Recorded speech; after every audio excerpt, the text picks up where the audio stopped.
Iga, 92.5 billion pesos na unprogrammed appropriations sa 2026 national budget ang binito ni Pangulong Bongbong Marcos. Kaugnay niyan, iba pang issue sa 2026 budget, makakapanayan po natin Senator Win Gatchalian, ang chairman ng Senate Finance Committee. Senator, good morning. Good morning, Ivan. Magandang umaga sa ating mga tagapakinig. Nakita niyo na ba kung anong klaseng mga programa po sa unprogrammed appropriations ang binito ni Nakita Pangulong ko na Bongbong? at tama ka, no? Ang unprogrammed appropriations, marami kasi itong mga line items. So, hindi to, pag sinabing unprogrammed, hindi to isa lang, no? Marami siyang line items. So, mahigit 10 line items ang meron nito.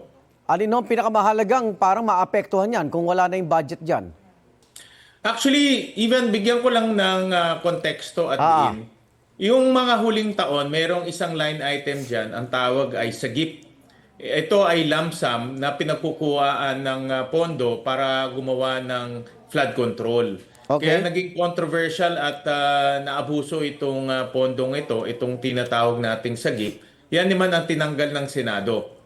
Kaya kahit na pinoposto sa National Expenditure Program, tinanggal ito sa Senado kaya hindi na makikita to doon sa final version. Pero ganun pa man, yung mga nabito, doon sa siyam na nabito na items, 7 doon ay galing sa National Expenditure Program. Dahil galing yun sa original. Galing sa kanila, oo. Oh, galing sa kanila. Kaya actually yung dalawang dinagdag, galing rin sa executive yun during the budget process. Kaya nakakapagtaka na nabito siya dahil galing naman yan sa executive, ang original idea. Pero ganun talaga ang proseso. Habang dumadaan, meron kang nakikitang pwede pang i-adjust. Tingin ko ito yung mga bagay na na-adjust ng executive. Ba't hindi ho binito na lang lahat ng program appropriations? Pinagkuhanan ng flood control projects noong 2025 yan. Yung pinagkuhaan ng flood control, wala na yon. Yung Okay. sagip na na-explain ko. Yun, tinanggal na ng Senado yun. Yung natitira nila ngayon sa ang program, 3 napakahalaga na hindi pwedeng tanggalin. Like for example, yung AFP modernization. Okay. 50 billion yan na nasa program. Pag lumabas yung pondo, makakabili tayo ng mga bagong kagamitan sa pang armed forces.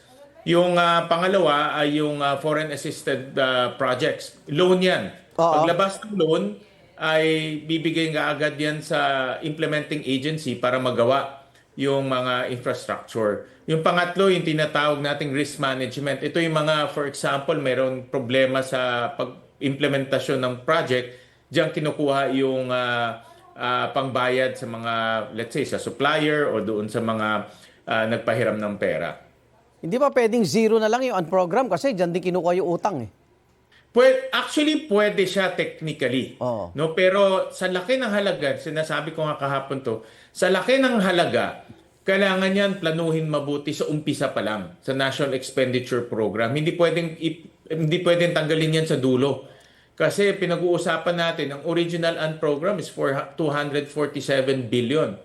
So kung tatanggalin yan sa program, ilalagay sa program, marami tayong mga projects na matatanggal sa program at magkakaroon talaga ng problema ngayon sa implementasyon ng iba't ibang proyekto. Kaya importante na kung ganun ang magiging polisiya, pwedeng gawin yan sa umpisa pa lang ng budget. So tama bang isipin na may puwang pa rin sa katiwalian itong natirang unprogram o protektado? Wala nang port dito sa budget dahil ang implementasyon ngayon ay nasa kamay na ng executive. Opo. So pwede silang maghigpit at pwedeng sabihin na wala nang kinalaman ng mga ang legislative o mambabatas sa implementasyon. So nasa kamay na ngayon ng executive ang pag-iimplementa ng budget. So hindi totoong sabing soft pork ito? Hindi pwedeng sabihin dahil kagaya ng sinabi ko, yung mga guidelines ay gagawin na ng executive. At dito sa budget na ito, naglagay rin kami ng isang tawag nila ay anti-EPAL provision na bawal rin ang mga politiko sa pagdidistribute ng mga programa ng gobyerno. Maraming salamat, Senator Sherwin Gatchalian, ang chairman po ng Senate Committee on Finance. Ingat po, Happy New Year. Salamat, Ivan. Thank you. Igan, mauna ka sa mga balita, mag-subscribe na sa GMA Integrated News sa YouTube para sa iba't ibang ulat sa ating bansa.